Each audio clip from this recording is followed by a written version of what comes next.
congratulations, first front row lockout. Let's Thank you start with the congrats, because we've been debating it up here. Perfect, first time in 27 years, I believe, McLaren have locked out the front row of the grid here in Barcelona. Okay, so that's another one to tick off. How was it from your perspective? And we've just had a look, Andrea, at the difference between the two drivers and how they approached it. Lando, it seemed, making too many little errors in that last lap. First of all, it was a very positive qualifying session. Obviously, P1, P2 is the best result we could get. The car was fast throughout the weekend. So once again, I want to take this opportunity, first of all, to thank the team who have managed to design, construct, race such a competitive car. Barcelona is one of the most important testing ground in terms especially of overall aerodynamic efficiency, I would say. And I think we proved that the McLaren car is very competitive from this point of view. Good laps throughout the qualifying session by both Lando and Oscar. At the end, Oscar, I think he managed to pull off everything that was available in the car. Lando, in a couple of corners, just lost a bit of time in exit in particular. So, but luckily, the car was competitive enough to have a decent gap to the third, and this meant that we were P1 and P2. So, yeah, positive qualifying session. I'm sure Nico's going to pick you up on where Lando lost some time there, but I want to ask you a question about, obviously this weekend so far has already been a great start for you guys, and it's quite a statement of where you guys and your performance is going to be, particularly going forward this season. Everyone was hoping this TD was going to come in and slow you guys down. It hasn't done that. And now more than ever, it's clearly going to be between your two drivers. So with all the talk that's out there about who's going to be the #1 driver and whether Lando's got the mental capacity to take on the battle, how are you going to manage that? Because that's clearly going to be between your two drivers, isn't it? Okay, you touch a few points. Let's start with the TD. I think the TD was a big talking point, quite immaterial, I would say. Like, once Formula One is number, is technical, you know, then we can talk about Formula One forever. But when you look at the numbers associated to the TD, it was always going to be minor.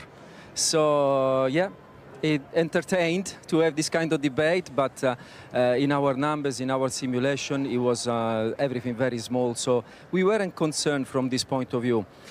In terms of the drivers, you know, Verstappen is there. I wouldn't certainly exclude Verstappen from fighting for the championship. He's Max Verstappen in a Red Bull. So definitely we are not only thinking about a battle between Lando and Oscar.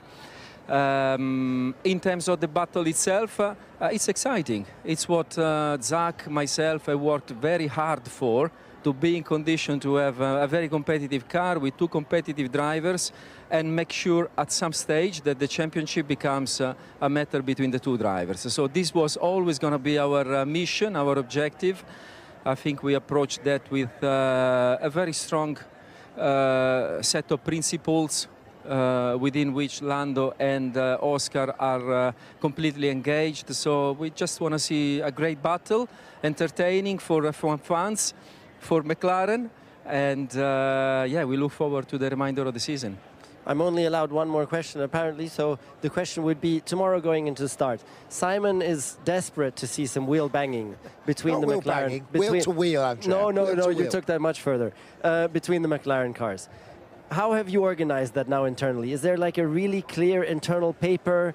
If you are a tiny bit ahead, you need to leave space. Is every scenario like really clearly defined, or you're leaving it up to the drivers? What is the approach there for tomorrow into turn 1?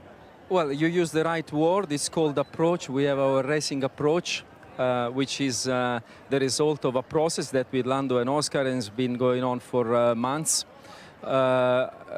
It's, you know, based on principles, undertakings, and these kind of aspects. But when it comes to racing to your teammate or any other car, in fairness, you can't be too prescriptive, because you can't say, like, if your wheel is one, you know, one wheel, your car is one wheel ahead, then this happens. We trust our drivers.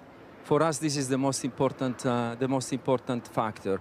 We trust our drivers, and we have great conversations constantly, and I'm sure it's going to be an exciting, fair battle until the end of the championship. My 2 cents worth, unfortunately, that's a recipe for disaster. To trust the drivers. That's just my little comment at the end there. You know, like, you do your job, that's what you have to say. So fair enough, I do my job, that's what I have to say and what I say to my drivers and to the team. Well, you're in good shape, Andrea. You've looked out the front row of the grid. First time since 1988, so well done for that, and we wish you all the best. Thank you very much. For tomorrow. Thanks, everyone. Well,